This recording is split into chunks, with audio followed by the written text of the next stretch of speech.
Hi friends, I'm a married woman.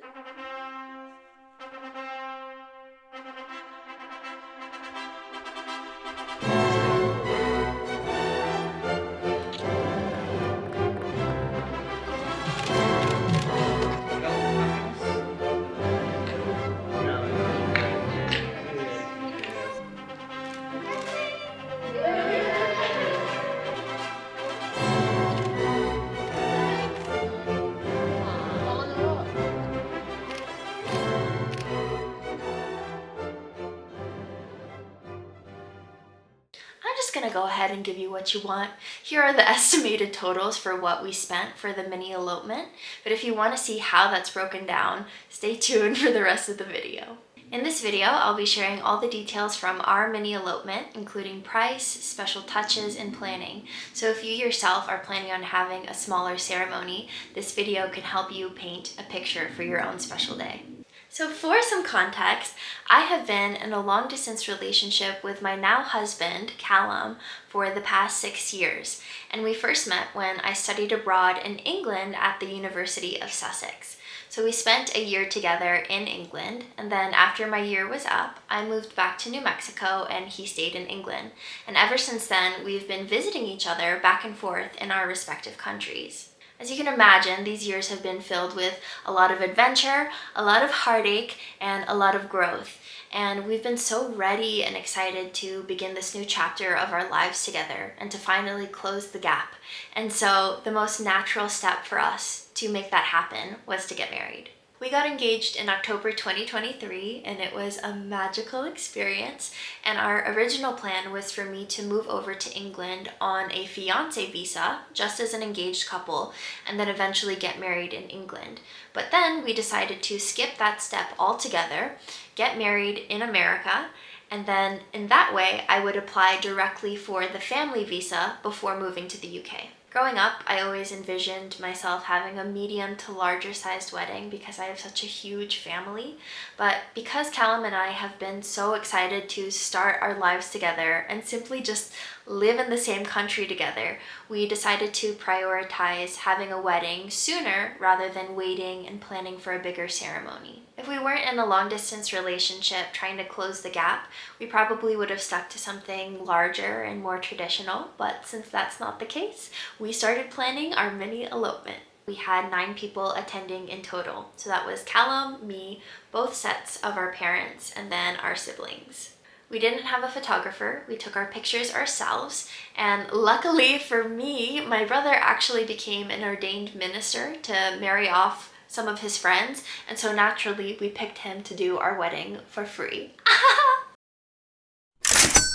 In planning our mini elopement, our first step was to find a venue. We both agreed to do an outdoor ceremony because we wanted something just naturally beautiful. And New Mexico has such beautiful landscapes for us to be able to do that, so it made perfect sense. And I began asking around, and eventually one of my friends recommended this area called San Lorenzo Canyon. She had previously taken some professional photos there, which she showed me, and they were super picturesque and idyllic, so I was really interested. 3 weeks before the wedding, my brother and I drove out to San Lorenzo Canyon to check it out, and it was perfect. It was super secluded, hardly any people were there. It was absolutely gorgeous and completely unique. And best of all, it's public lands, meaning that we were also able to do the ceremony there and hold it for free. Well, we did have to drive to the venue, and it did take around an hour and a half each way to get there, meaning that we did spend money on gas. So if you were to look at the total money that we spent in order to access the venue, I would say it was around $15, I guess. Our next order of business was finding small touches to add to our wedding to make it look super cute. We had a pretty minimalist approach to decorating our wedding. One, because the scenery is so beautiful that it pretty much spoke for itself. And 2, because I'm moving, I didn't want to buy more things and acquire more belongings before having to fly off to another country. So we had to find the balance between aesthetics and practicality. Here are the items that we did end up buying specifically for the wedding. Plates! These were the first things that I purchased for the wedding. I love the colors and design so much that I use these plates as inspiration to set up the theme for the color scheme. Just very earthy, natural tones, and I thrifted these at Goodwill and paid $4.99 for them. Tablecloth and clips. I really loved the sage green color and how it matched the color scheme for the wedding. The tablecloth was $13 and the clamps were $8. Chairs. I found these chairs at Five Below and I was so excited when I found them. One, because I love the color, they matched the plates, and two, they're super lightweight and compact, so they were easy to move around, especially in an outdoor setting. And in total, they were $48.50 for 9 chairs. We did get fresh flowers for the wedding. We went to Trader Joe's and spent $22 on the flowers, and to make the bouquet, we even just reused old ribbon from packaging to make it look nice. It cost us $25 cash to obtain a marriage license in New Mexico. For our food, we did a picnic style and we served an assortment of small plates. We served caprese bites, whipped honey and brie with toast, meats and cheeses, cucumber sandwiches, olives, dried fruits, and champagne. The food was around $115 to feed 9 people. Not too shabby. Another core memory from this wedding period was the fact that Callum and I made and decorated our own wedding cake together. It was 2 vanilla cakes that we made from a box, and we handmade our own lemon buttercream frosting, and we decorated it with little lemon buttercream flowers, and it was delicious and beautiful, and again, made with a lot of love. In total, our wedding cake was $8. My mom and I found both my wedding dress and shoes when we were shopping around at Dillard's. I was able to buy the dress right off the rack with no alterations, and it was $130, and the shoes were on sale for $27. For my jewelry, I wore these really cool earrings, which were on sale at Chico's for $7.50, and I really think that it put the whole look together. Callum's suit was $180. I loved that he went with a natural look rather than the traditional black and white suit. He actually didn't let me see his suit until he came over to get married, and so that was special. He did really well, and I love the colors and how it just went with everything so naturally. Probably my favorite touch from the wedding was the cowboy hats that we wore. Callum was super adamant that we got these hats, and I'm so glad that he made that call because they made our wedding look so Southwest core. It just really fit in with the scenery, and in total they were $11. Here are some items that we owned prior to the wedding that we ended up using. So we had to use a table for the picnic, cutlery and glasses. For our glasses, we actually repurposed some glass yogurt cups that I thought were super cute, and they were little and they just worked perfectly for the aesthetic. I had a decorative vase that I used to put some flowers in, first at the altar, and then we set it on the picnic table. Another important aesthetic touch was the rug that Callum and I stood at the altar.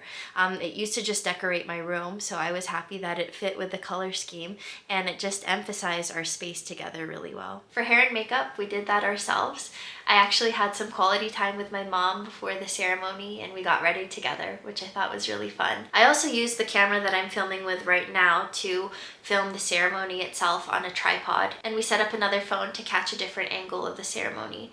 So we had 2 different viewpoints of the ceremony on film. And most importantly, our cameras really came into use. I mentioned earlier that we didn't pay for a photographer, and this is because both my dad and Callum's dad have really nice cameras, and so we thought we would save some costs by just letting them use theirs. Also, phones nowadays have really great quality cameras, so we just had people snap pictures on their phones. But all that being said, I really did still have a preference towards the pictures that were taken on the nicer cameras. Here's a comparison of the same shot taken, one on a phone and one on a nicer camera. Like I said, I prefer the camera over the phone shot, and I definitely think it's worth it to either rent out equipment or hire a photographer if you want to have some really juicy, nice photos. Especially if you're doing an elopement and you want to share your joy and capture the beauty of your special day with the people who weren't present for the ceremony itself. Even though we took probably thousands of photos that day. I wish we had even more. And finally, I'm going to add in some extra costs to consider. The biggest cost for our mini elopement was paying for flights to bring people to the wedding itself. In my specific case, because we're long distance, my groom had to pay to fly to come marry me.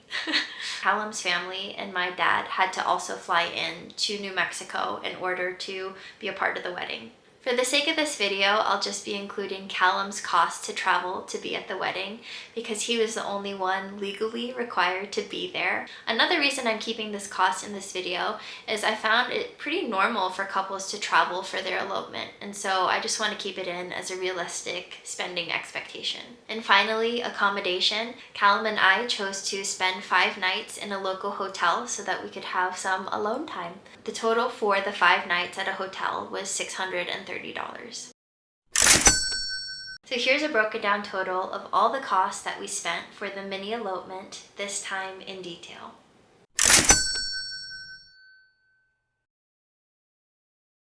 If I were to give any advice for anyone planning on eloping or having a mini elopement, I would say be as intentional and slow-paced as possible and use every second that you can to soak in the beauty of what you're celebrating, which is love.